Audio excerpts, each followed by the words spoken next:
Seigneur, nous sommes dans la joie, car tu es ressuscité. Tu ne mourras plus jamais. Et c'est toi qui as dit aussi, Seigneur, dans ta parole,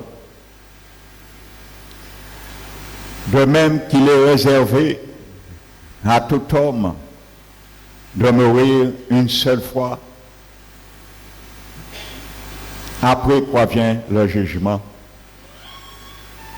Toi qui es venu mourir pour les péchés de beaucoup d'hommes, une première fois, reviendra une deuxième fois sans péché, mais pour apparaître à tous ceux qui t'adonnent pour leur salut. Ta parole, mon Dieu, dit que si notre évangile est encore voilé, il est voilé pour ceux qui périssent, les incrédules dont le Dieu de ce siècle, Satan, a aveuglé l'intelligence pour qu'ils ne puissent point voir briller la splendeur de l'évangile de la gloire de Christ, qui est l'image de Dieu. Mais tu as dit, lorsque le cœur se tourne vers le Seigneur, le voile est ôté. Ma prière ce matin, que tu puisses, Seigneur, par ta puissance agissante, déchirer toute voile d'aveuglement, qui puisse émousser, faire de l'ombre à travers ce que ta parole veut dire ce matin à un cœur, afin que les cœurs puissent réagir positivement selon le dessein de ta parole. Et que tous ceux et celles, ma prière ce matin, qui t'ont pas encore dit oui pour l'éternité, par le miracle de la main de ton esprit, qui puissent se trouver, Seigneur, dans le rang de ceux et celles dont dit ta parole, en Jésus-Christ, en lui, après avoir entendu la parole de la vérité, l'évangile de votre salut. En lui, Jésus, vous avez cru et vous avez été scellés du Saint-Esprit qui avait été promis, lequel est le gage de la rédemption que Dieu s'est acquis afin de célébrer sa gloire. Que ta puissance de ton onction agisse, Seigneur, et que ces paroles ne reviennent point à toi sans son effet. Tu connais, Seigneur, pourquoi tu as conduit ce peuple ce matin, car ils ont un choix à faire. Aide-les, mon Dieu. Par la puissance, nous implorons ta miséricorde, afin qu'ils puissent faire le bon choix, que toi, tu désires pour eux également. Père, merci encore, que ton onction repose sur moi et que tu mettes tes paroles dans ma bouche. Je te bénis, nous te glorifions, dans le précieux nom de Jésus-Christ, notre Sauveur, Seigneur, Rédempteur, Médiateur, Souverain, Sacrificateur, au siècle des siècles et dans toutes les générations. Amen. Alléluia. Asseyez-vous.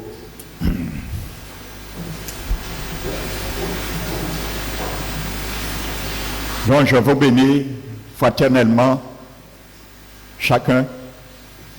Alléluia. Quels sont ceux qui viennent ce soir pour cette conférence la première fois? Alléluia. Tu as raté une grande partie de ta vie. Mais ce n'est pas perdu, tu peux le rattraper, c'est enregistré si tu le désires, en CD ou DVD, c'est gratuit. Donc tu n'as rien à perdre, tout à gagner. Donc je précise que pour les enregistrements, nous allons donner priorité aux invités. Et ensuite, comme d'habitude, l'Église en bénéficie pour ceux qui veulent. Donc, en priorité, les invités. Alléluia. Donc, nous sommes aujourd'hui le 3e jour, comme il était prévu, de cette conférence. Et aujourd'hui, je vais conclure par les 2 derniers thèmes, la résurrection des morts et le jugement dernier.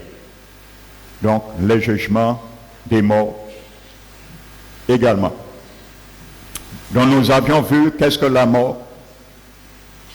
La mort, bibliquement notée, l'Épître de Jacques, chapitre 2, verset 26, c'est le fait que l'esprit et l'âme du défunt quittent et se séparent de son corps physique.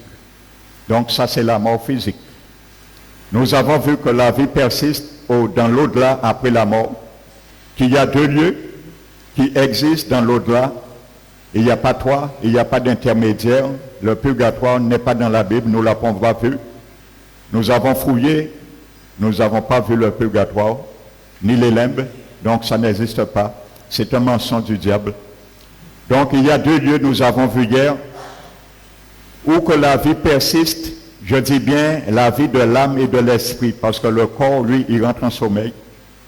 Il y a 2 lieux, après la mort physique, c'est l'enfer qui est en dessous de la terre, et le paradis qui est au ciel. Amen. Donc maintenant, nous allons voir qu'est-ce que la résurrection. Alléluia. Mon frère Fabrice, excuse-moi encore. Puisses-tu amener le tableau? Parce que la conception est meilleure. Parfois, avec une explication. Donc, je vais prendre un verset quand même qui pourrait contredire la Bible. Parce que dans la Bible, il y a des versets antithétiques qui sembleraient se contredire, mais la Bible ne se contredit jamais. Nous allons prendre Matthieu, parce qu'il y a beaucoup qui se sont fiés sur ça pour prôner le sommet de l'âme. Prenons Matthieu chapitre 10.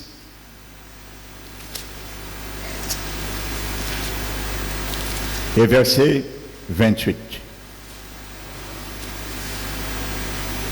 Jésus qui parle, il dit, ne craignez pas ceux qui tuent le corps. Tu vois bien, qu'est-ce qui meurt? Le corps. Et ne peuvent tuer l'âme. Tu ne peux pas toucher l'âme de quelqu'un. Satan peut toucher ton corps quand tu es au Seigneur, mais il ne peut pas toucher ton âme. Jésus l'a racheté. Donc vous voyez bien, on peut tuer le corps, on ne peut pas tuer l'âme, parce que ça ne meurt jamais. Je vous l'ai expliqué bibliquement. Ni l'âme ni l'esprit ne meurent jamais pendant l'éternité, qu'ils soient en enfer ou au ciel. Regardez bien ce que Jésus dit. Craignez plutôt celui, lui, il parle de lui, celui-là c'est lui, qui peut faire périr l'âme et le corps dans la géhenne. Nous allons voir aujourd'hui qu'est-ce que la géhenne. La géhenne n'est pas l'enfer.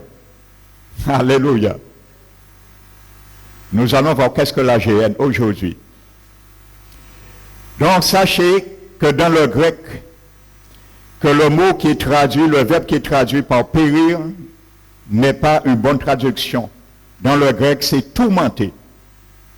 Alléluia. Ne craignez pas celui qui peut tuer le corps, mais qui ne peut tuer l'âme. Mais craignez plutôt celui qui peut tourmenter le corps et l'âme dans la géhenne. Parce que tu verras, la géhenne, tu ne meurs pas. Tu es dans un tourment. Donc, j'ai précisé ça. Parce que beaucoup ont pris ce texte et dit, de toute façon, Jésus a dit, après la mort, il n'y a rien. L'âme est morte. Donc, c'est pour cela, Dieu m'a mis à cœur de prendre ce verset. Alléluia. Maintenant, venons à la résurrection. Amen.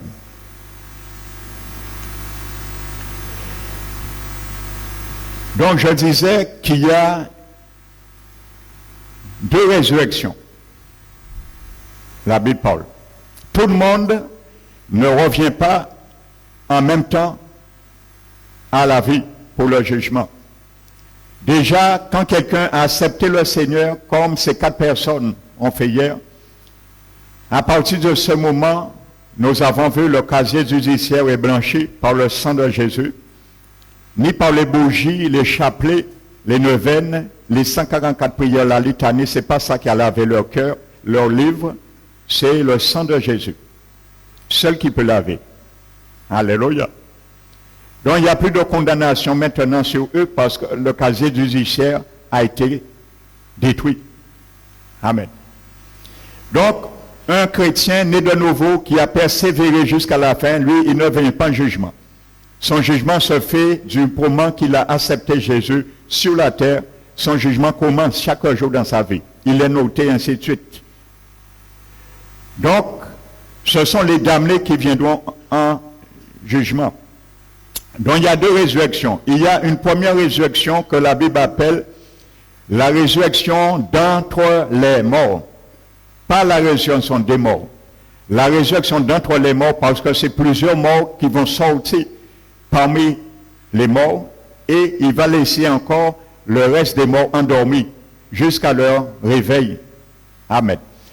Donc vous savez, dans le Nouveau Testament, il est fait 29 occurrences du mot d'entre les morts. Chaque fois que ce terme est employé, il s'agit toujours pour des chrétiens, pour des justes. D'entre les morts, pas pour les damnés. Alléluia.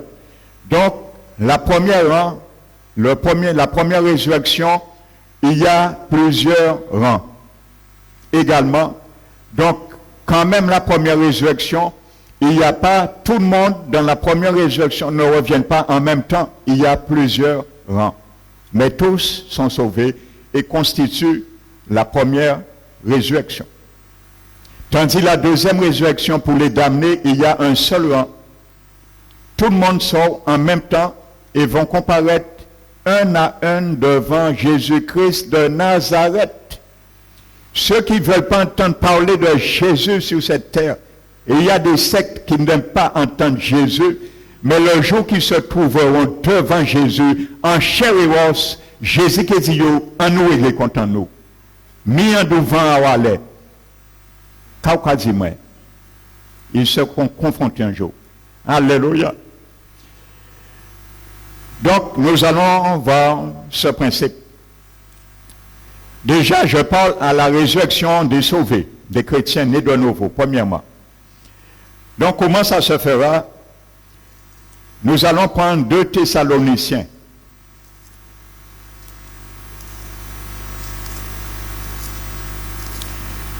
L'épître de Paul dans 2 Thessaloniciens.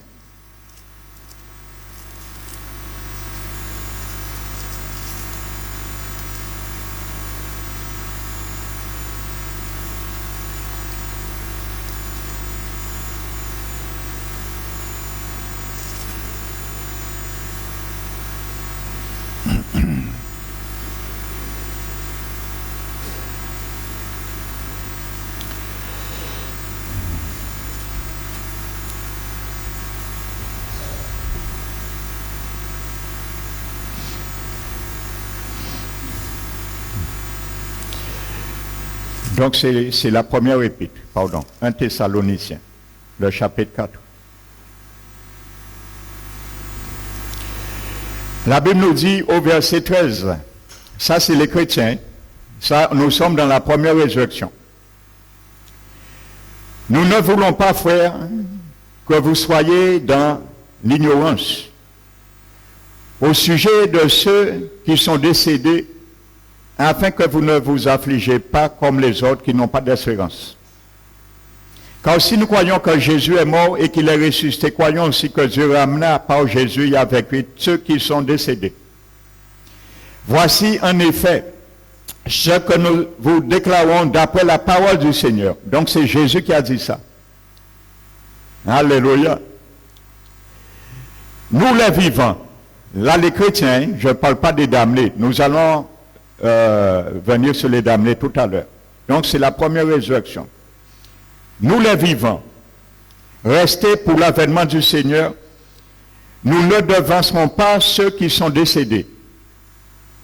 Car le Seigneur lui-même a un signal donné à la voix d'un archange et au son de la trompette de Dieu descendra du ciel et les morts en Christ ressusciteront premièrement.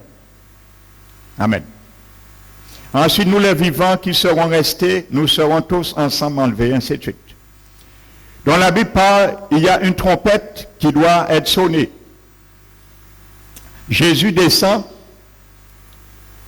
dans les nuées.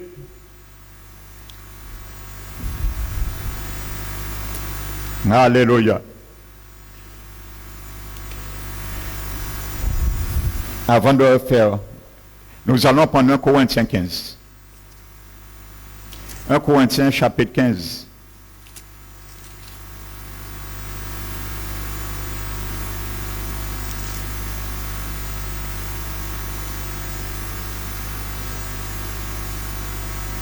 Verset 20.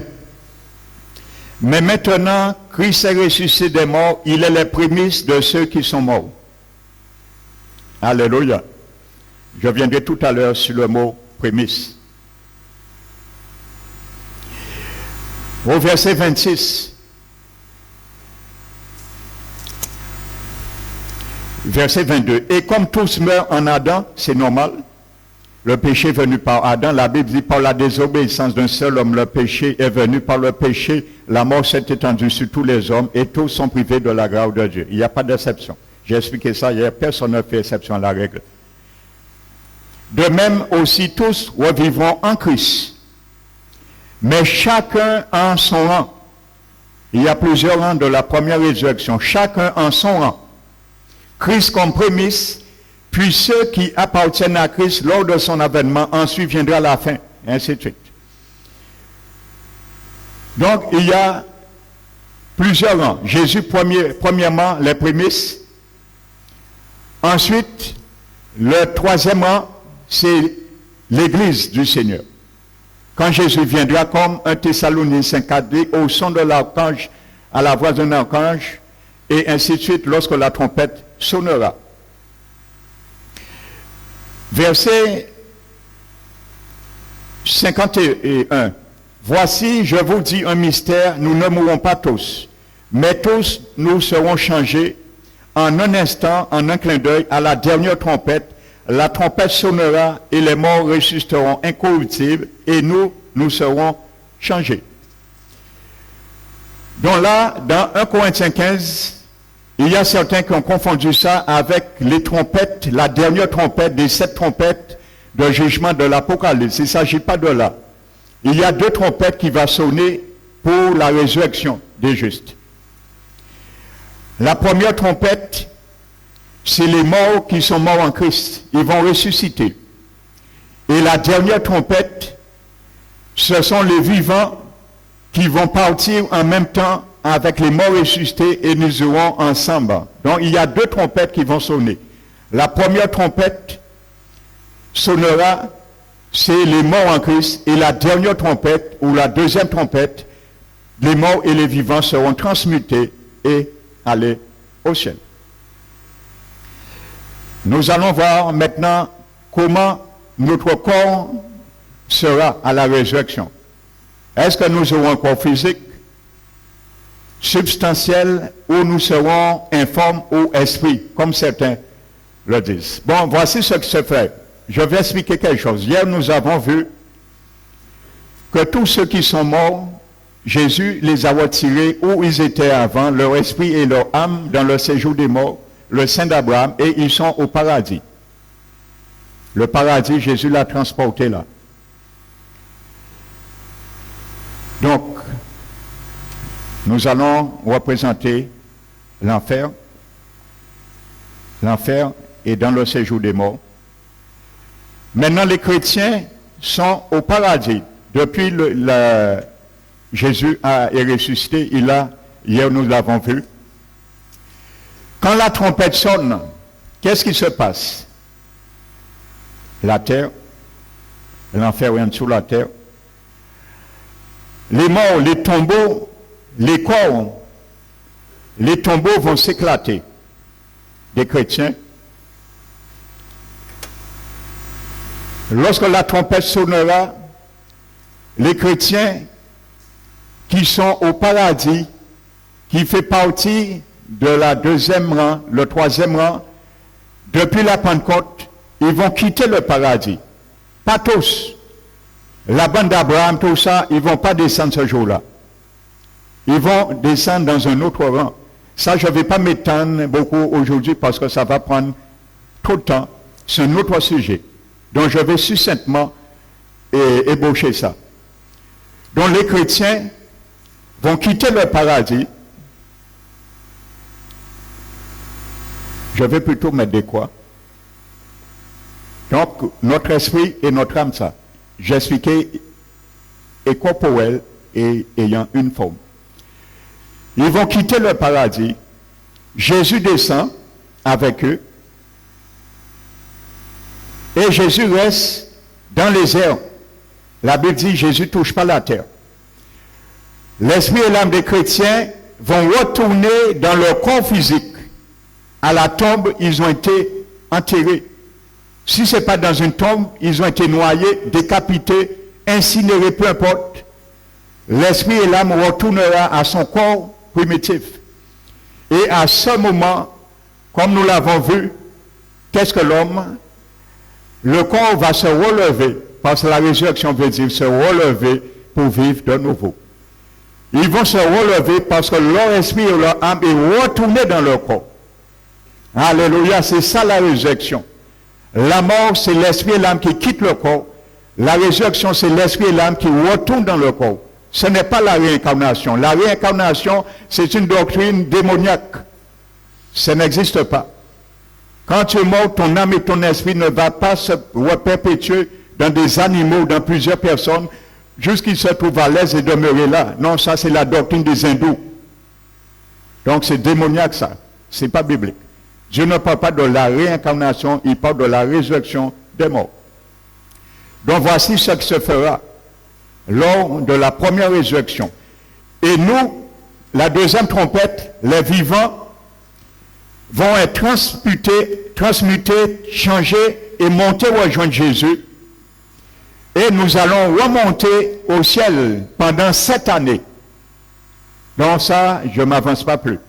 Nous sommes sur la résurrection, ça c'est un autre sujet. Nous allons rester au ciel avec Jésus, ressuscité pendant 7 ans. C'est la Bible qui le dit. Donc ce matin, je ne vais pas le démontrer, c'est la Bible qui le dit. Donc maintenant, avec quel corps? Comment et quel corps nous allons ressusciter? Paul va nous répondre. Alléluia. Regardons bien, je précise, Ézéchiel 37, j'ai fait allusion le premier jour. Vous allez bien comprendre ça. Ézéchiel 37 décrit comment la résurrection se fait. Il y avait une vallée d'ossements desséchés que Dieu amène en esprit son prophète Ézéchiel dans le chapitre 37. Ce sont des eaux disloquées pendant des années, des décennies, à droite, à gauche. Et la Bible dit de prophétiser sur ces eaux. Lorsqu'il prophétise, les eaux se rapprochent. Et il reconstitue un cadavre. Ensuite, il prophétise qu'il y a des nerfs qui poussent en eux. Ensuite, il y a de la chair qui croître et de la peau qui recouvre. Mais la Bible dit bien, ils sont reconstitués, mais il n'y a pas encore de vie parce que l'esprit n'est pas encore entré en eux. À ce moment, la Bible dit au prophète d'Ézéchiel de prophétiser et il demande l'esprit de retourner. Lorsque l'esprit rentre, la Bible dit, il se met debout et il reprend vie. Tant que ton esprit ne retourne pas dans ton corps est inerte et dans un sommeil. C'est pour cela que je disais, le sommeil après la mort s'agit toujours du corps. Jamais l'esprit et l'âme, parce que ça ne peut pas ressusciter. Regardons ce qui est marqué dans Matthieu 27. Prenons Matthieu 27.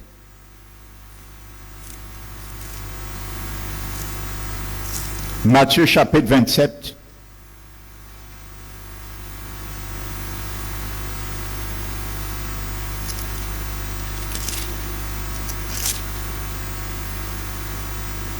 verset 52.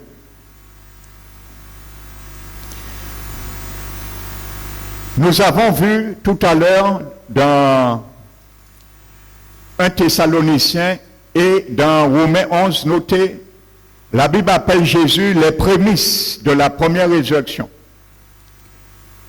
Vous savez, dans la loi de semences et la moisson, il y a des lois. Il y a ce qu'on appelle les prémices des premiers fruits, les prémices de la moisson et le glanage. Jésus a été les prémices des premiers fruits. C'était une fête dans l'Ancien Testament, dans Lévitique 23, que Jésus a accompli le jour de sa résurrection. Il a été les prémices d'une gèbe qu'on agitait le jour de la fête des prémices devant Dieu. Et cette gèbe représentait une garantie que la moisson va se faire par la suite. Et cette première gèbe n'était pas seule, il y avait une gèbe avec plusieurs épis. Et comme Jésus a été ressuscité comme la fête le lendemain d'un sabbat, Jésus est ressuscité le dimanche, le lendemain du sabbat, il a accompli cette fête, c'est pour ça qu'il est les prémices de la première résurrection, il a accompli cette fête, mais parfaitement, il n'est pas ressuscité comme la gèbe, mais il y avait les épis avec lui. Et c'est ce que nous lisons là. C'est le deuxième rang, les prémices de la moisson. La Bible nous dit, verset 51, Matthieu 27, « Et voici le voile du temple se déchira en deux, depuis le haut jusqu'en bas, la terre trembla, les rochers se fendirent. » C'est ce qui se fera lorsque la trompette sonnera pour les chrétiens. Et les sépulcres s'ouvrirent, vous voyez, les sépulcres s'ouvrirent et plusieurs corps, qu'est-ce qu'il y a à la tombe? Les corps. Plusieurs corps des saints de l'Ancien Testament qui étaient morts ressuscitent. Le corps physique qui ressuscite. Pourquoi ils sont ressuscités? Ils ont connu une vraie résurrection parce que la gerbe n'était pas seule, il y avait des épis. Jésus a été les prémices et ces morts, ce sont les épis. La Bible a gardé le silence après. Qu'est-ce qu'ils sont devenus? Hébreux 9, 27 dit, il est réservé à tout homme de mourir une seule fois. Donc, ils ne peuvent pas mourir une deuxième fois. Ils ont connu une vraie résurrection. Donc, à mon avis, ils sont montés au ciel et ils constituent la deuxième rang de la première résurrection. Parce que là, la Bible est claire. La Bible dit qu'ils ont apparu un grand nombre de personnes. Dans le grec, le mot apparaître, c'est le même mot qu'on utilise pour lorsque Philippe a été enlevé et quand Jésus a fait des apparitions surnaturelles d'un lieu à un autre endroit. Donc ça veut dire que ces hommes avaient la capacité de disparaître et d'apparaître à volonté. Donc ils ont subi une vraie résurrection, nous allons revoir. C'est cette couche aussi que notre corps aura lors de la première résurrection. Amen. Donc c'est le corps. Maintenant Paul va nous répondre. Comment nous serons ressuscités? 1 Corinthiens 15.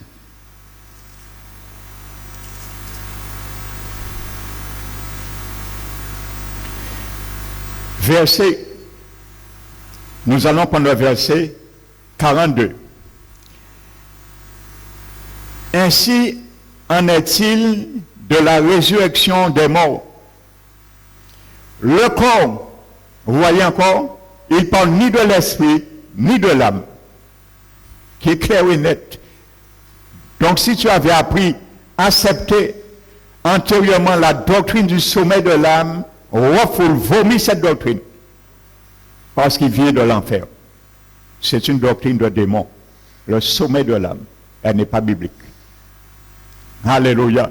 Il y a beaucoup de personnes qui ont cru à ça, ils se sont suicidés sur terre. Et ils regrettent toute leur éternité maintenant en enfer. Et ils disent, s'ils savaient que l'enfer, la vie persiste après la mort.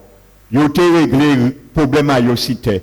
Parce que ça, ils vivent en enfer, ce n'est qu'une goutte d'eau de leurs problèmes qu'ils vivaient sur terre. Donc ça amène les gens en enfer. Et quand tu as des problèmes, ça t'amène au suicide pour finir soi-disant avec tes problèmes. Mais tu ne sais pas l'enfer, qu'est-ce que c'est? L'enfer t'attend là. Alléluia. Donc la Bible dit, le corps est semé corruptible. Il est ressuscité incorruptible. Donc c'est ton corps, c'est pas notre corps. Si la Bible parle de notre corps, c'est la réincarnation. Alléluia. C'est ton même corps qui ressuscitera. Il a été mis à la tombe corruptible, il ressuscitera incorruptible. Il a été semé méprisable à la tombe, il ressuscite glorieux. Il est semé infirme, il ressuscite plein de force. Il est semé corps naturel, il ressuscite corps spirituel. Alléluia. Maintenant, nous allons voir qu'est-ce qu'un corps spirituel. Est-ce que c'est un corps invisible? Non. Alléluia. Dans le grec, ce mot, corps spirituel, veut dire, dans le grec, c'est pneumatikon, il veut dire ce qui est conduit par le domaine de l'esprit. Alléluia. Nous allons voir comment était le corps de Jésus, parce qu'il est les prémices. Alléluia. Donc c'est ça que ça veut dire, le mot spirituel là. Amen. Regardons l'épître de Jean. Pas l'évangile de Jean, mais l'épître. Dans le chapitre 3. La première épître, chapitre 3.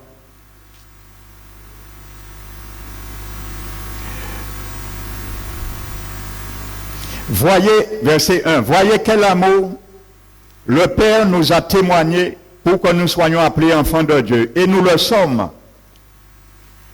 Si le monde ne nous connaît pas, c'est qu'il ne l'a pas connu. Bien-aimés, nous sommes maintenant enfants de Dieu. Et ce que nous serons n'a pas encore été manifesté. Mais nous savons que lorsqu'il paraîtra Jésus, nous serons semblables à lui. Alléluia. Voici ton espérance. Le jour que la trompette sonnera, les corps sortiront, nous serons semblables à Jésus. Parce que nous le verrons tel qu'il est. Donc, tel qu'il est. Comment Jésus était lorsqu'il est ressuscité? Nous allons le voir maintenant. Parce que la Bible nous promet, nous serons comme Jésus. Tel qu'il est. Parce que nous le verrons lorsqu'il viendra nous chercher sur les nuées. Nous allons voir un aspect. Comment était le corps de Jésus, l'épître, l'évangile maintenant de Jean, chapitre 20.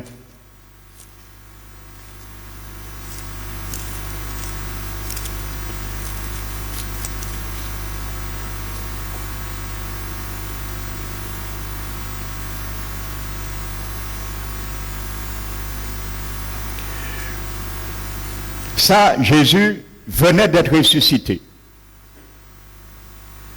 Son corps a été semé corruptible. Ça veut dire, était penchant à la fatigue. Alléluia. Parce que Jésus a connu la fatigue.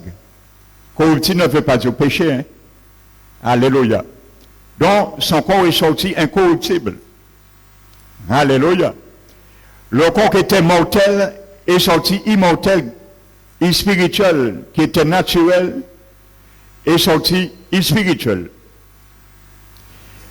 Le soir de ce jour, qui était le premier de la semaine, les portes du lieu où se trouvaient les disciples étant fermées, à cause de la crainte qu'ils avaient des Juifs. Jésus venait d'être ressuscité.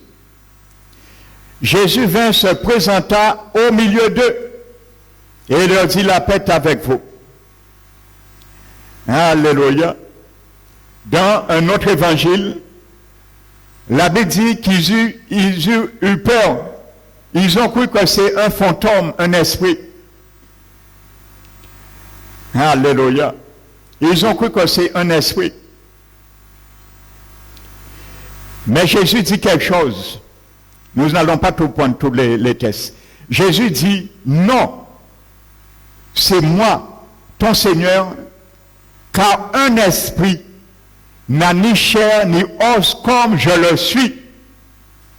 Jésus montre qu'il est ressuscité en chair et os. Il n'a pas dit un esprit n'a pas de corps, mais il a dit un esprit n'a ni chair ni os comme je le suis. Alléluia. Pourquoi ils ont cru son esprit? Parce qu'ils ont vu matériellement un fantôme, une ombre. Alléluia. Un esprit a un corps spirituel. Amen. Comme notre esprit humain a un corps spirituel. Après la mort, nous avons des mains, nous avons des yeux. Nous avons vu ça hier, je ne vais pas m'étendre. Ton esprit a des yeux. Il y a une langue, il sent la souffrance. Alléluia.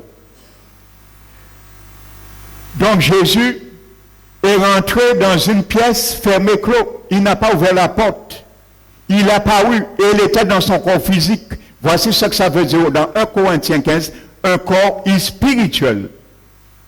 Il est semé naturel, il ressuscite corporellement, mais spirituel. Ça veut dire que notre corps ne sera plus limité aux lois de la pesanteur, aux lois physiques. Et je leur dis, je comprends maintenant pourquoi Dieu, je disais hier que la nouvelle Jérusalem, qui est déjà préparée au ciel, un cube, lorsque Dieu purifiera cette terre et le ciel par le feu, et il va mettre le nouvel ciel et la nouvelle terre, cette cité descendra sur la terre. Je comprends pourquoi les chrétiens seront un corps spirituel glorifié. Parce que la cité fait 2200 km de haut. Ça veut dire que si nous voulons aller au dernier étage, à un clin d'œil, nous serons là. Parce que nous aurons un corps spirituel. Il n'y a que les chrétiens, l'Église du Christ, qui auront part à cet héritage. Les nations qui sont survécues et dont nous allons régner sur eux, ce n'est pas leur destinée. Alléluia. Donc cette cité, c'est pour les chrétiens, l'Église, l'épouse du Seigneur. Amen. Donc c'est clair et net. La Bible nous dit ensuite, vous allez lire l'histoire, que Thomas ne croyait pas. On lui dit, on a vu Jésus, il a dit, non, si je ne vois pas de mes yeux, je ne vois pas, je ne croirai pas. Jésus l'a apparu tout de suite là, vous allez lire après. Jésus lui a dit, touche mes mains. Mets tes mains sur les marques des clous. Maintenant, l'empêcher, incrédule qui est. Est-ce que quoi qu'elle est? Il a dit oui. Il a dit, heureux ceux qui ont cru sans voir. Donc Jésus est ressuscité en chair et os, glorieux, avec les stigmates. Et Jésus a gardé ces stigmates. Jésus est Dieu, homme aujourd'hui. Jésus est Dieu. Il est resté homme, Dieu, aujourd'hui. Pour l'éternité, il a conservé le corps. Alléluia. Il a dit au Père d'un Hébreu, tu m'as formé un corps. Il fallait former un corps pour qu'il puisse mourir. Dieu ne meurt pas. Il devait s'incarner et en tant qu'homme, il pouvait se désincarner et connaître la mort. Parce que Dieu est éternel, il ne meurt pas. C'est de la seule manière de sauver l'humanité. C'est pour cela, toute personne qui refuse ça, il n'y a aucune autre chose qui peut te sauver. Si tu passes sur ça, tu ne peux pas sauver autrement. Je l'ai dit hier, Jésus a pris un grand risque. En tant que Dieu s'incarner, non, il a pris un grand risque. Il ne va pas rigoler avec quiconque. Nos bonnes œuvres, nos bonnes piétés. J'appelle les gens qui pensent être sauvés par leur bonne piété, ainsi de suite. On appelle ça de bons paroissiens. C'est tout. Mais ce n'est pas un chrétien pour Dieu. Tu n'es qu'un bon paroissien pour Dieu. Mais ça ne sauve pas. Et tu n'es pas un chrétien. Alléluia. Donc voici la réalité. La résurrection, voici avec ce corps, nous allons ressusciter. La Bible dit dans Zacharie, quand Jésus viendra, pas la première fois, Jésus reviendra une deuxième fois, après 7 ans, Jésus revient avec nous qui est au ciel, nous allons descendre sur la terre. La Bible dit que les Juifs qui l'ont refusé vont l'admettre, ils vont reconnaître leur Messie, et ils vont pleurer comme on pleure sur leur Père, parce qu'ils vont voir les stigmates. Et ils vont dire à Jésus, qui t'avons fait ça? Ils vont reconnaître, c'est eux qui ont crucifié leur Messie et qu'il était vraiment le vrai Dieu et le Sauveur. Ils vont reconnaître, et la Bible dit en ce jour-là, tout Israël sera sauvé. Et Dieu va répandre un esprit de grâce et de supplication et ils seront sauvés. Pourquoi Jésus a gardé les stigmates? En souvenir de ce qu'il a fait pour toi et moi. Si Jésus nous aime. Vous savez, dans un témoignage, Satan disait à Jésus, tu es mort pour l'humanité, tu aimes l'humanité, tu as souffert pour toute l'humanité, mais l'humanité ne t'aime pas. Il me préfère, et il a raison. Et il a dit, mais l'humanité ne t'aime pas. Tu les aimes, tu as donné ton sang pour eux, mais c'est moi qui les aime.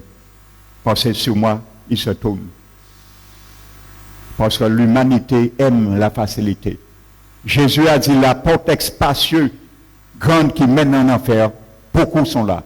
Mais celle qui mène au ciel, elle est restreinte, resserrée, étroite, très peu rentrent là. Et il y a eu 4 hier qui est rentré là, par cette porte, dans cette salle. 4, dans l'appel qui a été fait hier. Beaucoup ne rentrent pas là. Parce que pour entrer dans cette porte, elle est restreinte, il y a des pactages à déposer. Ça nous charge, il faut les déposer. Les pactages de la religiosité, les pactages de la tradition, il faut les déposer. Et ça pèse, et ça fait mal de les déposer. Et c'est ce qui nous fait hésiter.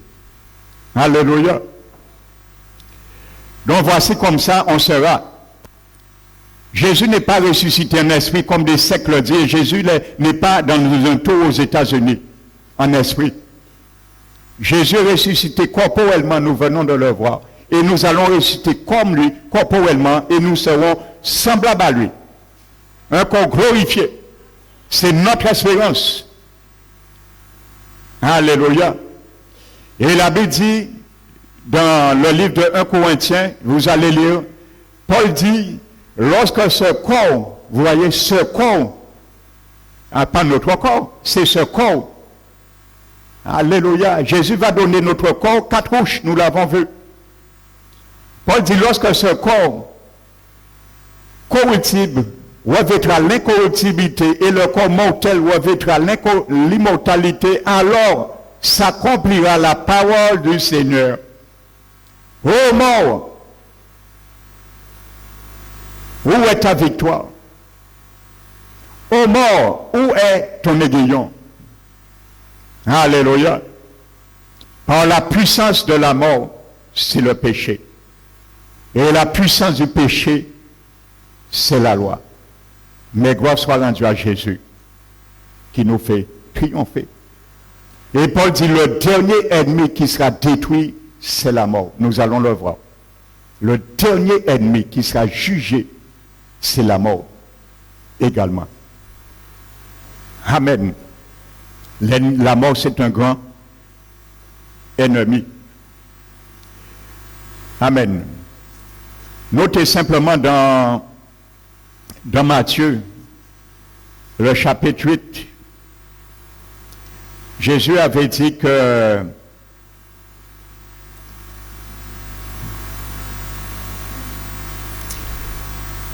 celui qui croit en lui ne verra jamais la mort.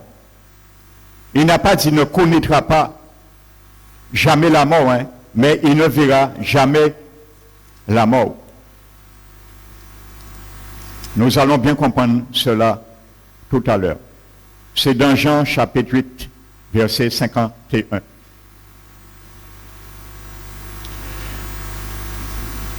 Donc voici la première résurrection. Amen.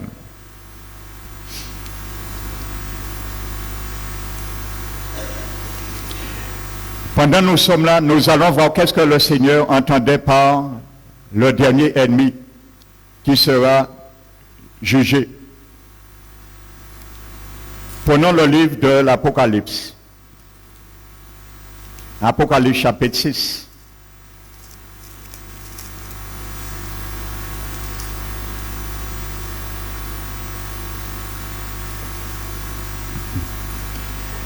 Apocalypse 6.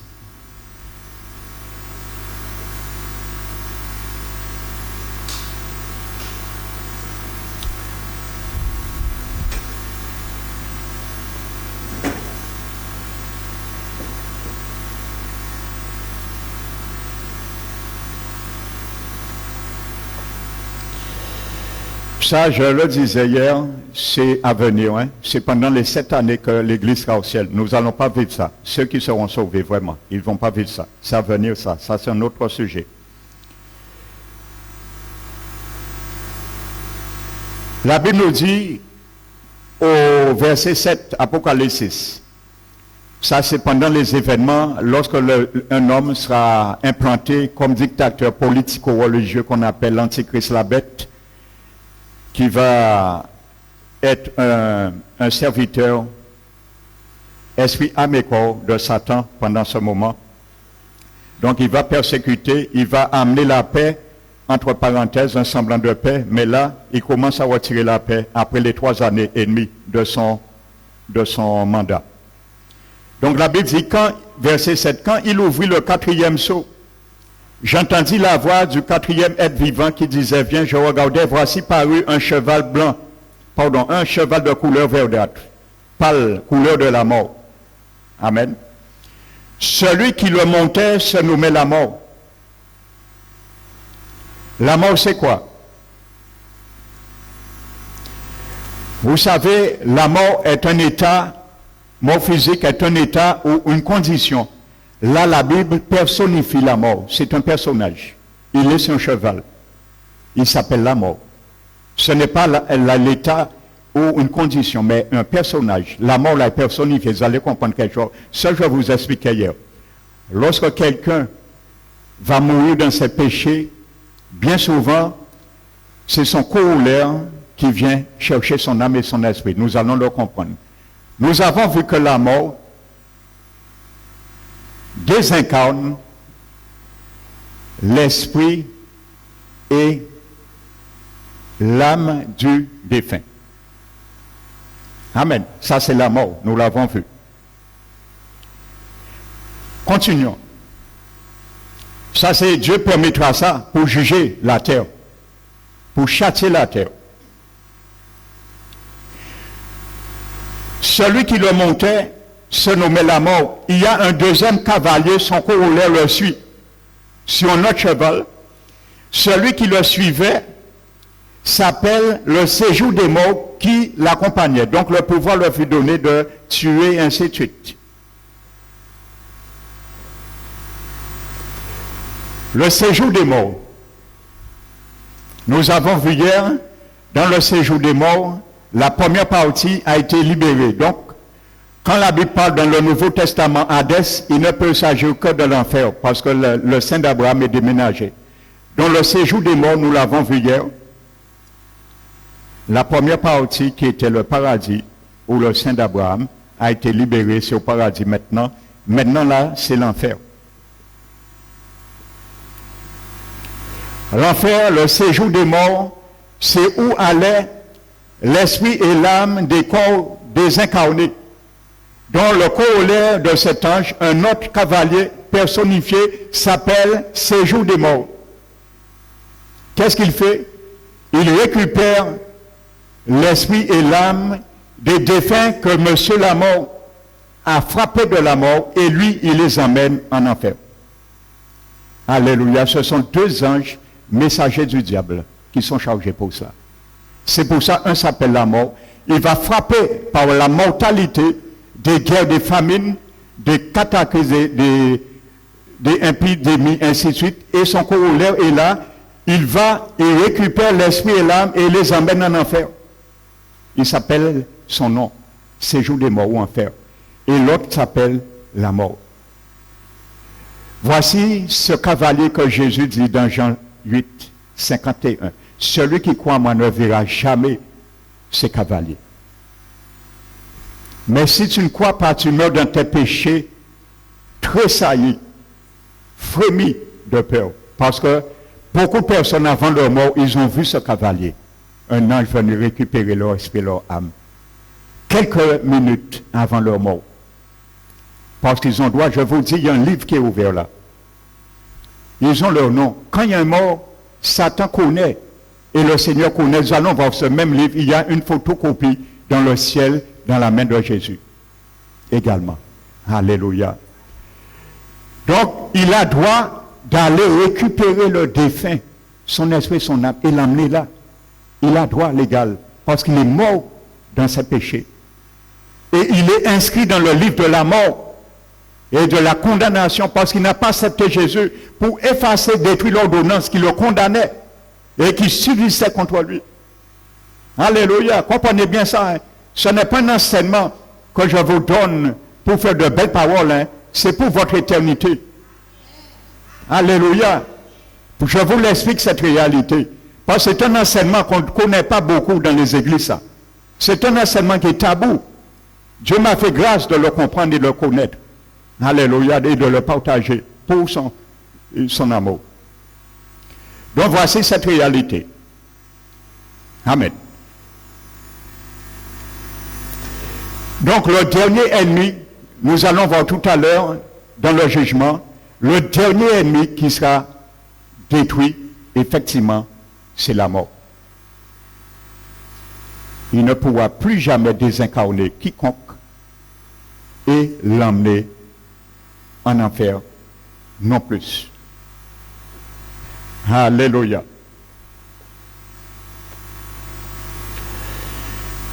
Donc maintenant, nous allons venir sur le jugement dernier maintenant. Prenons Apocalypse. Apocalypse chapitre 20.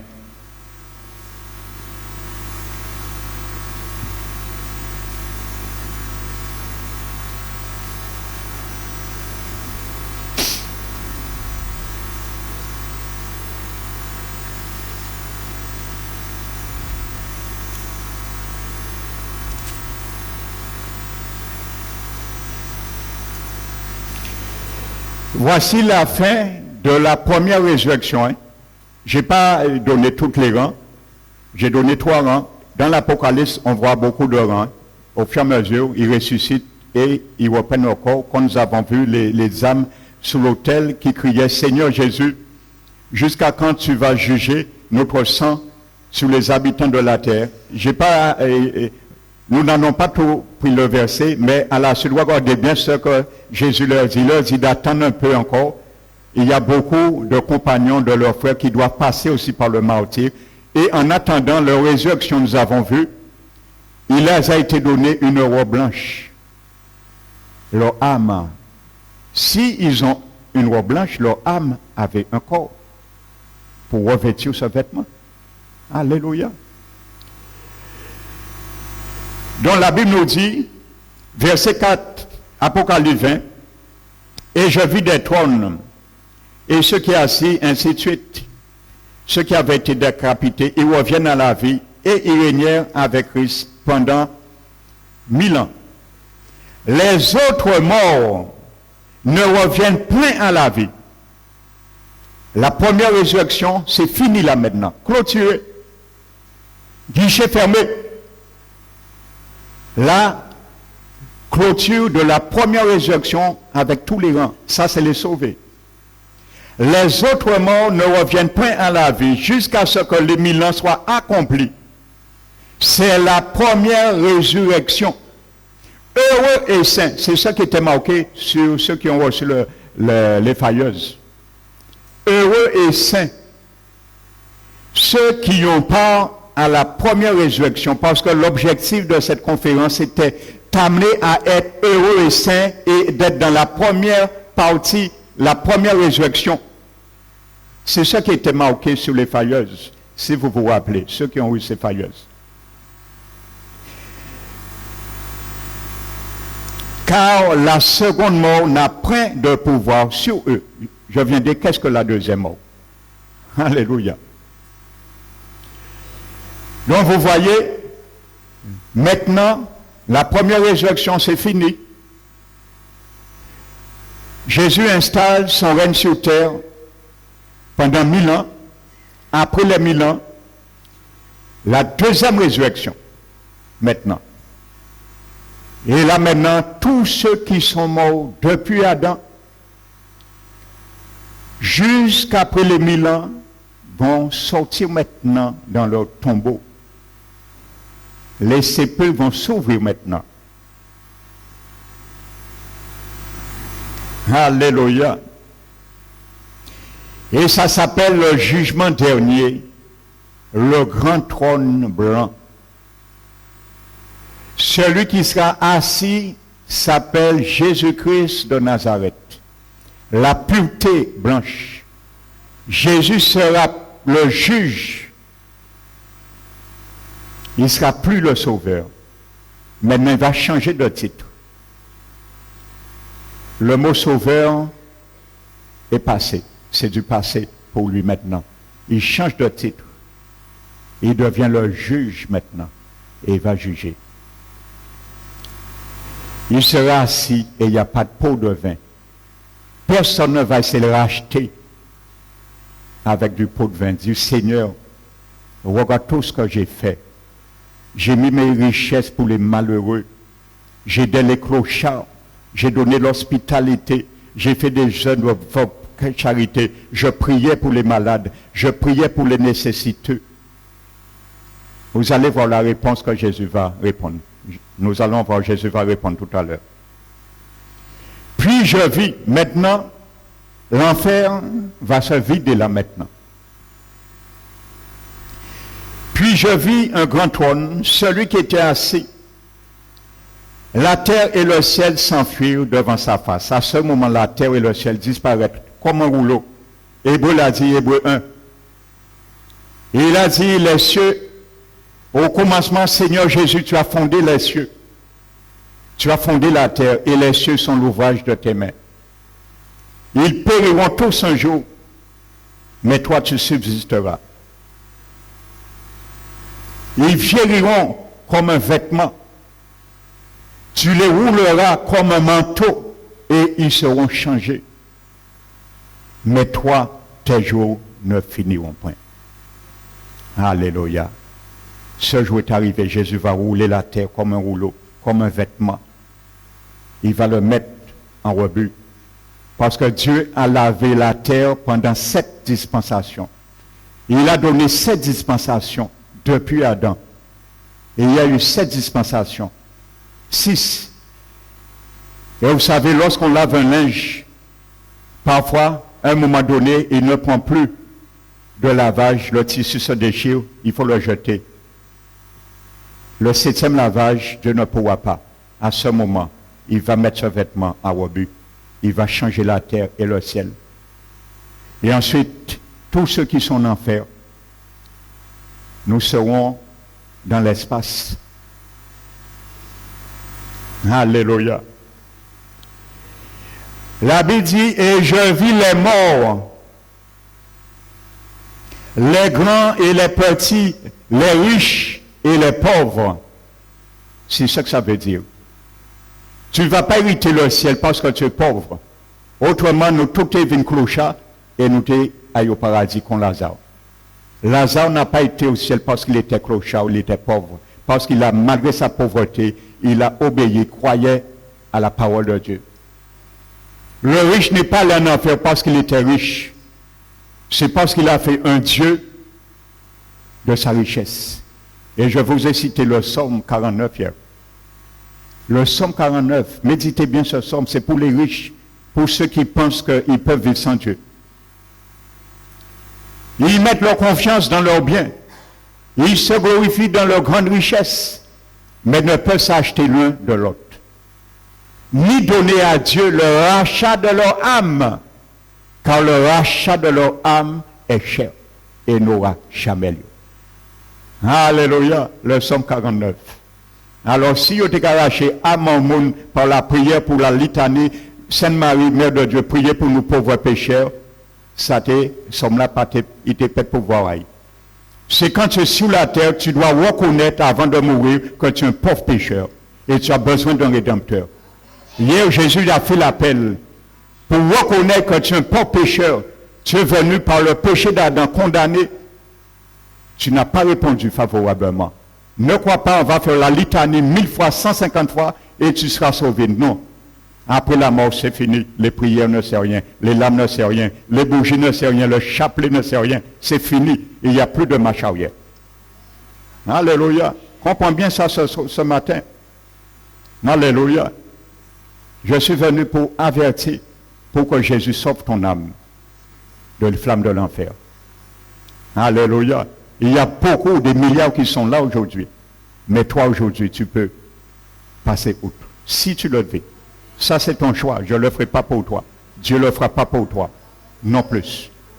Je te dis ce que l'abbé dit et ce qui t'attend si tu refuses. Ce qui te demande de faire. Alléluia. Donc maintenant, des livres furent ouverts et le livre de vie. Et les morts furent jugés selon leurs œuvres d'après ce qui était écrit dans ces livres. C'est ça qui intéresse Jésus. On pourra dire ce qu'on veut. Jésus va mettre une cassette vidéo de la vie de chaque personne. Et il va te montrer ta vie. Le jugement prendra du temps, hein, vous savez. Le Seigneur va te défiler ta vie depuis le jour où tu es sorti dans le sein de ta mère. Il va te dire, mon ami, montre-moi où tu dois une seule fois de m'accuser de ne pas te sauver. Montre-moi une fois. Nous serons comme un vermisseau, à nu, devant le Seigneur. Parce que tout sera à nu devant lui.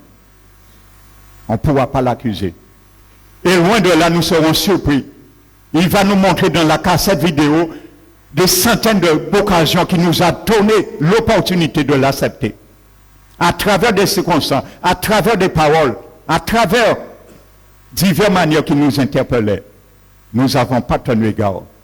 Alors personne n'aura le droit de le juger. Et il dira, que dis-tu maintenant? Voici le jugement dernier. Personne, aucun parent ne viendra, aucun enfant sera accompagné avec le parent ce jour-là. Et aucun chrétien ne sera accompagné avec le pasteur, seul avec Jésus. Chacun répondra pour lui. Alléluia. Le prêtre ne va pas répondre pour toi. Parce que le prêtre lui-même, il sera devant Jésus aussi. Parce qu'il a induit les gens en idolâtrie dans l'abomination que Dieu condamne. Il sera devant Jésus aussi. Alors il aura bien besoin de quelqu'un réponse à cause. Mais il ne trouvera personne. Je l'ai dit hier, la Bible dit, celui qui détourne ses oreilles pour ne pas entendre celui qui crie, criera un jour, mais personne n'entendra. Le Seigneur crie dans le désert de notre âme, dans le désert de nos cœurs. Repentez-vous. Nous quoi rigoler, nous quoi dire, nous que nous nous, les lames frappent nous, nous besoin de justifier nous, non. Un jour, en enfer, on criera, personne n'entendra. Jésus, ses oreilles seront fermées. Et il n'y aura plus de miséricorde. Alléluia. La mer rendit les morts. Nous avons vu ce que Jésus a visité l'enfer hier. Pour ceux qui étaient là, je vous ai montré dans la Bible que Jésus est descendu en enfer. La Bible ne dit pas ce que Jésus a souffert, mais Jésus a souffert l'enfer aussi. Il devait souffrir l'enfer. Alléluia. Mais il a parlé avec les gens qui étaient là depuis au temps de Noé. C'est dans la Bible. Pour te montrer qu'après la mort, la vie persiste. Alléluia. Il a parlé avec eux. Donc si tu n'as plus purgatoire, ils ont déjà sorti à vie en moi. Depuis au temps de Noé, ils sont là, en enfer, ils ont déjà sorti. Au purgatoire là. Donc, ceux qui ont été noyés par le déluge, sauf 8 personnes, leurs eaux qui a été enfouies dans les océans, ce jour-là, les eaux vont remonter. Jésus peut oublier yo. Pense au pays dit, bon Dieu peut changer moi. Ceux qui ont été incinérés, nous avons vu comment Dieu a fait Adam avec la poussière de la terre. Job a dit, quand j'étais dans le néant, tu m'appelais par mon nom. Quand j'étais encore informe dans la poussière de la terre, tu me voyais. Ceux qui ont été incinérés, Jésus va te voir dans la poussière de la terre. Il a la maquette d'origine de ton corps. Il connaît les milliards et des molécules et des atomes qui a constitué ton corps physique. Il a la maquette d'origine. Il va te le redonner. Personne n'y sera pas le jour du jugement. Alléluia. la mer rendit les morts qui étaient en elle. La mort et le séjour des morts. Le cavalier, le prince de l'enfer, qui s'appelle la mort, et son corollaire qui s'appelle l'enfer ou le séjour des morts, ils vont s'y rendre leurs morts qui sont là. Alléluia. Et chacun fut jugé selon ses œuvres. Puis la mort, voici le dernier ennemi. Puis la mort et le séjour des morts furent jetés dans les temps de feu. C'est la seconde mort, les temps de feu, la géhenne. Quiconque ne fut plus pas trouvé écrit dans le livre de vie fut jeté dans les temps de feu. Et la Bible dit, seront la nuit et jour au siècle des siècles. Le dernier ennemi qui sera détruit, c'est la mort. Monsieur la mort, monsieur séjour des morts, ils seront jetés. La mort, c'est quoi? C'est la désincarnation de l'esprit et l'âme. Il n'y aura plus jamais ça. À la résurrection, on ne mourra plus jamais une deuxième fois. Hébreux 9, 27. Il est réservé à tout homme de mourir une seule fois. Après quoi vient le jugement. Donc la mort est vaincue. Il ne pourra plus désincarner quiconque. Et l'état même est vaincu. Jésus a dit, le dernier ennemi qui sera vaincu, c'est la mort. Il ne pourra plus désincarner parce qu'on ne mourra plus jamais physiquement une deuxième mort, une deuxième fois. Maintenant, la Bible dit, c'est la deuxième mort. Est-ce que la Bible se contredit? Voici encore deux textes antithétiques. Je vais expliquer qu'est-ce que la deuxième mort. Je vous disais en préambule dans ce séminaire qu'il y a trois morts que la Bible parle. Il parle de la mort physique, qui est la séparation de l'esprit, l'âme, du corps, c'est séparation. La Bible parle d'une deuxième mort, la mort spirituelle. Toute personne qui vient au monde est morte spirituellement. Il y a beaucoup de passages. Je vous donne un, Éphésiens 2. Paul, qui parle aux chrétiens nés de nouveau, lui aussi s'inclut. Il dit, nous étions morts. Vous étiez morts par vos offenses et vos péchés, dans lesquels vous marchiez autrefois, selon le train de ce monde, selon la prince de la puissance de l'air, de l'esprit qui agit dans les fils de la rébellion. Nous étions tous de leur nombre. Paul s'inclut. Un grand rabbin. Il connaissait la loi. Parfait quand on observe dans la loi. Il s'inclut. Nous étions tous de leur nombre. Nous vivions selon les convoitises de notre chair, accomplissant la volonté de la chair et de nos pensées. Et nous étions par nature enfants de colère. Toutes. Paul s'inclut. Éphésiens 2. Alléluia.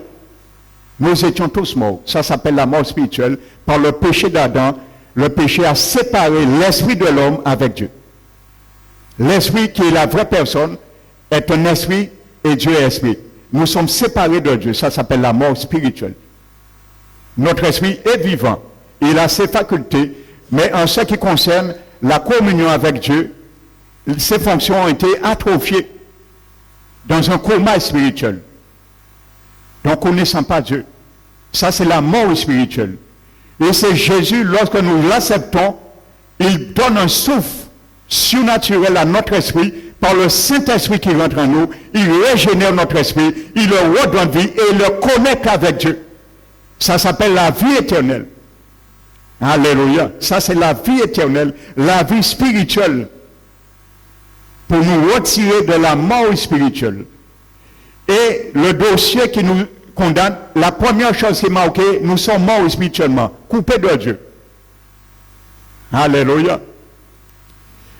Donc c'est notre esprit qui est coupé de Dieu, la mort spirituelle. Et la troisième mort, la Bible l'appelle la mort éternelle ou la seconde mort. La seconde mort, c'est quoi? Comme nous sommes venus morts une première fois, spirituellement, coupés de Dieu, à la résurrection, nous mourrons physiquement. Mais nous mourrons également spirituellement aussi. Lorsque à la résurrection des morts, des damnés, ils vont ressusciter corporellement. Mais leur esprit qui était mort avant leur mort physique sur la terre et demeuraient morts spirituellement. Donc ils reviennent à la vie pour le jugement mort, toujours spirituellement. Et cette fois-ci, ils connaîtront la deuxième mort spirituelle, qui est esprit, âme et corps, qui est séparé pour l'éternité de Dieu. Ça s'appelle la deuxième mort spirituelle, mais pas physique. Et ça, il va le connaître pendant l'éternité dans l'AGN.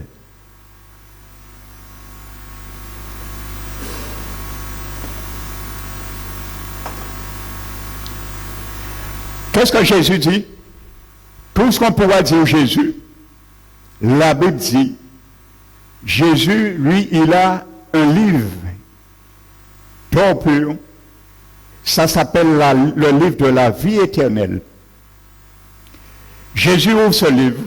Apocalypse nous dit, tous ceux qui ne furent point trouvés, dans le grec, c'est qui ne furent plus trouvés, leur nom était inscrit au préalable, il a été effacé, seront jetés dans l'AGN.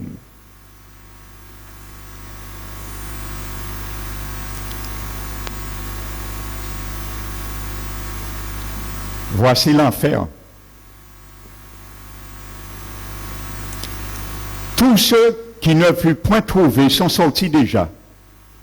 La Bible dit que l'enfer et tous ceux qui ont été jugés, leur nom n'a pas été inscrit sur le livre de vie ni trouvé, ils ont été jugés par leurs œuvres. Ils seront jetés dans la géhenne.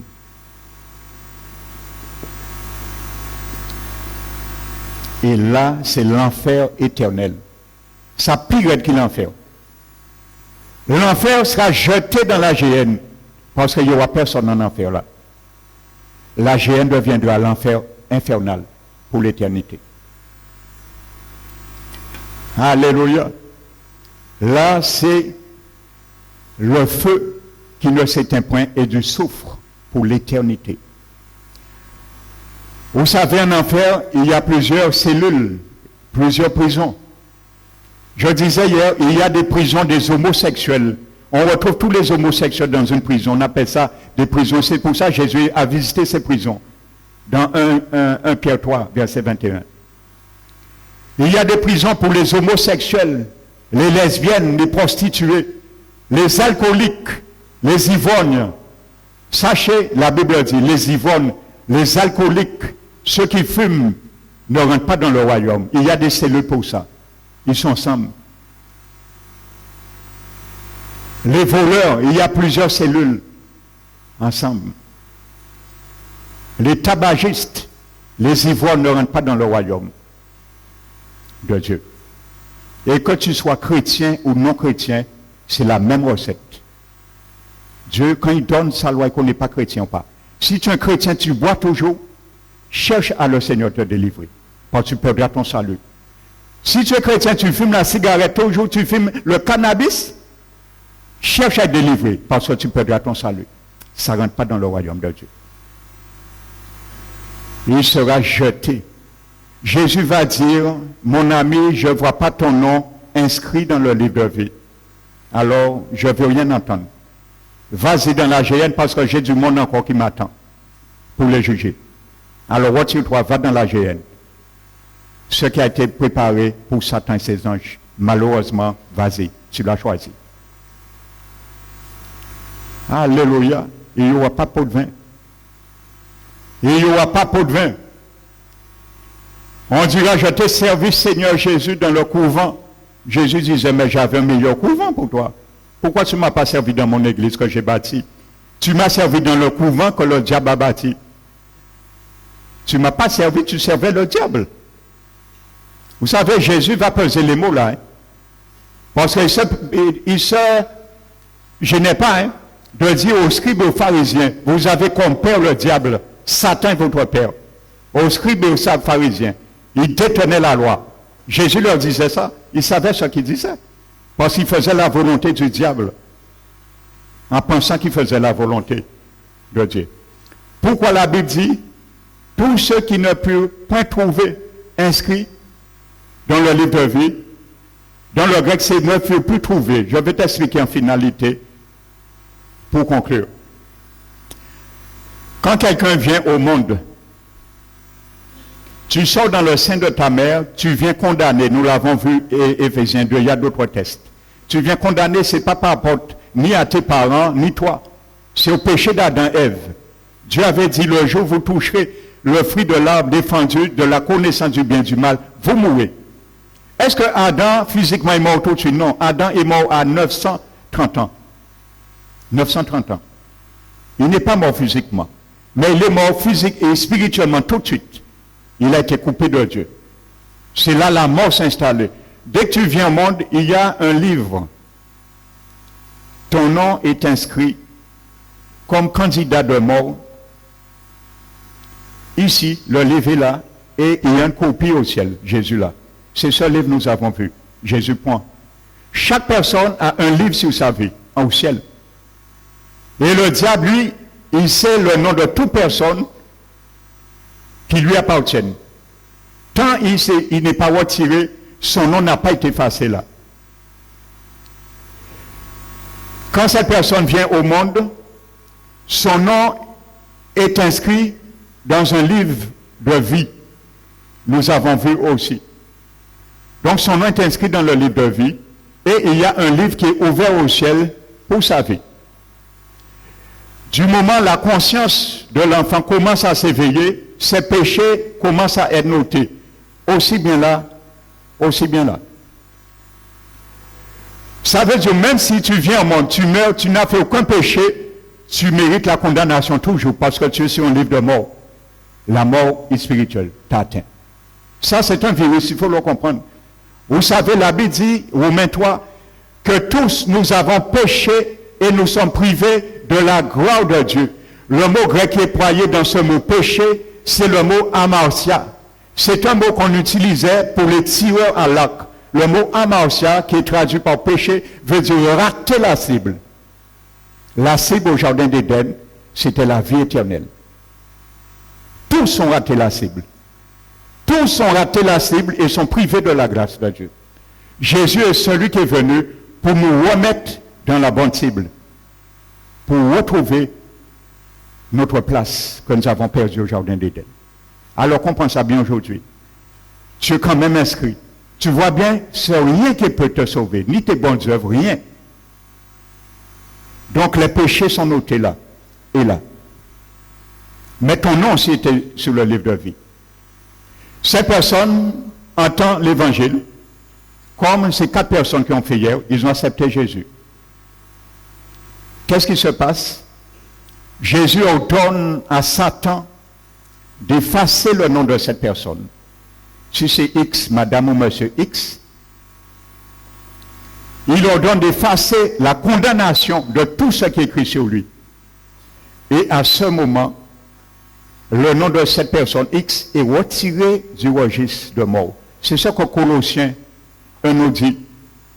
Jésus, quand il est rentré, il a détruit l'ordonnance dont les a condamnés et subsistait contre tous ceux qui étaient dans le paradis, dans le sein d'Abraham.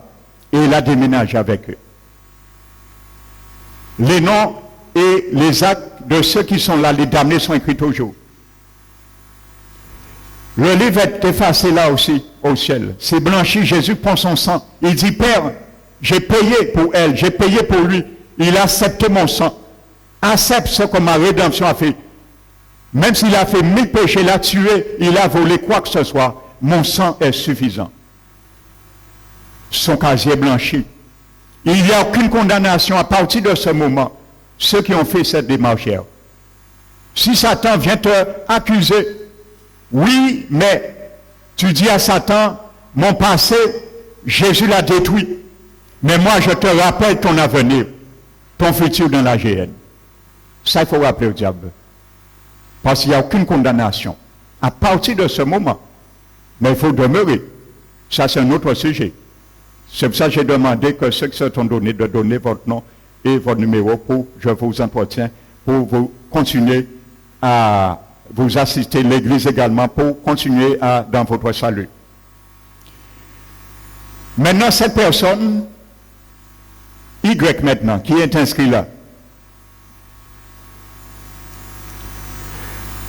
La personne qui a accepté Jésus, son nom est ratifié dans le livre de vie. Là. La personne maintenant, Y, il a entendu l'évangile. Il n'a pas accepté. Ainsi de suite, il a dit un trop jeune, un quel temps moins. Mais temps là, le temps pas bail temps, et il est mort. Il se trouve là, le jour du jugement. Quand il meurt sur la terre, au moment qu'il meurt sur la terre, ce livre qui était écrit sur lui, que nous avons vu dans l'Apocalypse, est fermé. Il est scellé. Il n'y a rien à ajouter ni à retrancher. C'est scellé au ciel. Et c'est ce livre que Jésus va retirer le jour du jugement.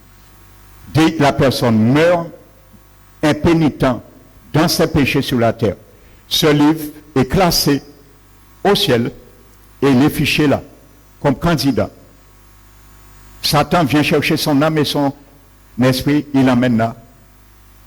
Son nom qui était inscrit à sa naissance sur le livre de vie est effacé. Voici ce qui se passe. Je vous l'ai expliqué. Amen. C'est pour ça que la Bible dit, tous ceux dans le grec qui ne furent plus trouvés, leur nom était écrit avant.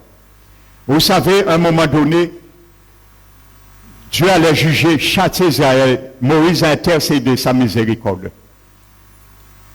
Il a dit, Éternel, si tu fais ça, efface mon nom dans ton livre de vie. Jésus a dit à Moïse, non. C'est celui qui pêche contre moi que j'effacerai son nom dans le livre de vie. Et un chrétien né de nouveau peut retomber sur le penchant de la deuxième mort. Son nom peut être aussi effacé dans le livre de vie. Dieu ne fait acceptation à personne. Alléluia. Ça, c'est un autre sujet. Amen. Donc là, j'ai voulu bien vous l'expliquer. Vous avez vu qu'est-ce que l'homme, qu'est-ce que la mort, où vont les morts, la résurrection et le jugement dernier. Maintenant, ce matin, tu as tout pour prendre une bonne décision. Ce matin, le Seigneur sait que tu as bien compris et que tu n'as aucune excuse. Je t'ai tout expliqué. Je te dirai comme Paul a dit, je vous ai tout dit. Je n'ai rien gardé. Maintenant, mes mains sont pures de votre sang.